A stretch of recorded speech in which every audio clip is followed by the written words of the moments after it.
song, theme song. Hello, good day, good afternoon, good morning, whatever time you're watching this. Today I'm going to talk about scary things. Basically, I'm terrified of scary movies, scary anything. If you jump out at me, I'll scream. If you sneak up on me, I'll scream. I'm scared of everything. I can't even watch any movie that had the intention of being scary, even if everybody says, I've seen it, it's not scary. If the person writing it wanted it to be scary, I will find something scary about it and it will haunt me. So I avoid all scary movies and scary anything. I found a tag game, a YouTube tag game today called the Scariest Thing Tag, which talks about scary things. I figured since I'm too wimpy to actually face my fears of scary things, I could just talk about scary things in this tag. We'll give it a try. And as with all tag games, I'm going to put out the questions below in the description, so if you want to do your own tag video with the same questions, you totally can. Okay, scariest paranormal experience. I've never really believed in paranormal activity. However, recently, in my house right now, I'm convinced that maybe there is a ghost in our house. Not a scary ghost, not a mean ghost, just a ghost that's doing stuff. I've lived there for 3 years and we've never ever had a working hood fan.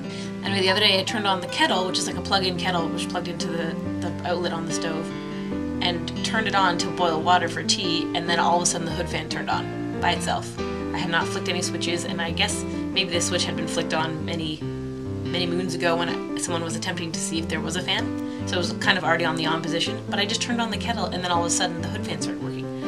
So that was kind of weird. I told my roommate about it and she was like, we have a hood fan? And I was like, we do now. But then it stopped working again for a couple weeks until yesterday when it came on by itself again. Think about that. Other instances of ghosts in our house include cleaning the bathroom and closing the cupboard, and then like a minute later the cupboard popping open, and then going over and closing it again, and then a minute later it popping open again. And it has one of those like little metal latches that, you know, has like the two metal prongs and then the middle one that goes in.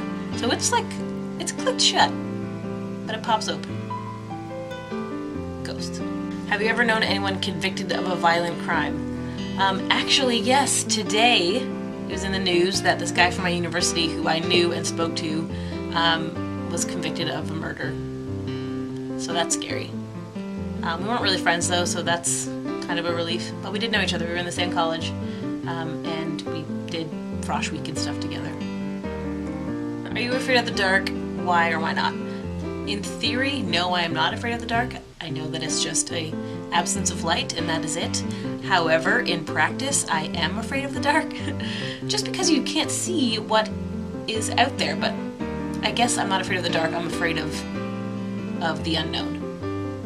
So basically when the lights are off, you can't see who's around the corner, you don't know what's gonna pop out at you, and as I've already mentioned, I'm afraid of things popping out at me.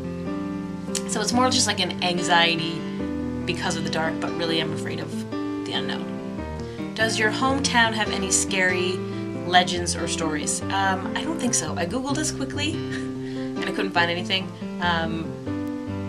However, I'm from a place called Barrie, and although I'm from a lot of places, so I probably could find a murderer somewhere.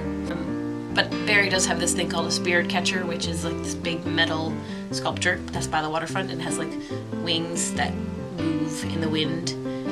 And I would imagine if we had any scary stories or spirits or ghosts lurking about in Barrie, the spirit catcher would catch those. So we're probably good. That's probably why there's nothing online, because they have all been caught by the spirit catcher.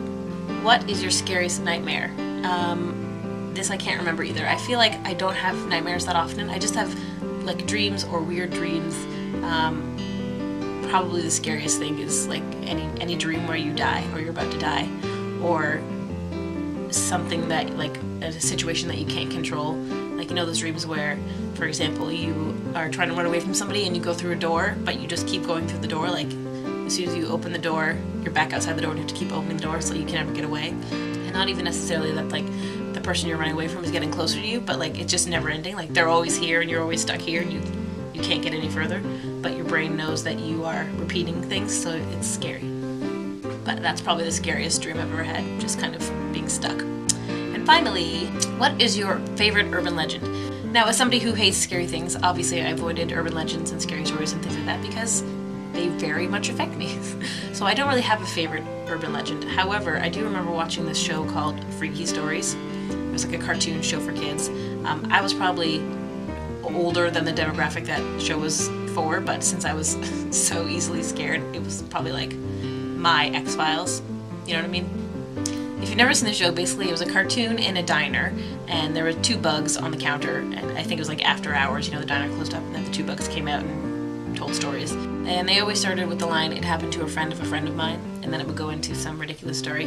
One of the ones I can remember is basically like, they were really tame, but it was like something like, a kid eats, you know, his favorite food is like chocolate covered peanuts, and then he finds out later that all the peanuts previously had been sucked on by somebody else.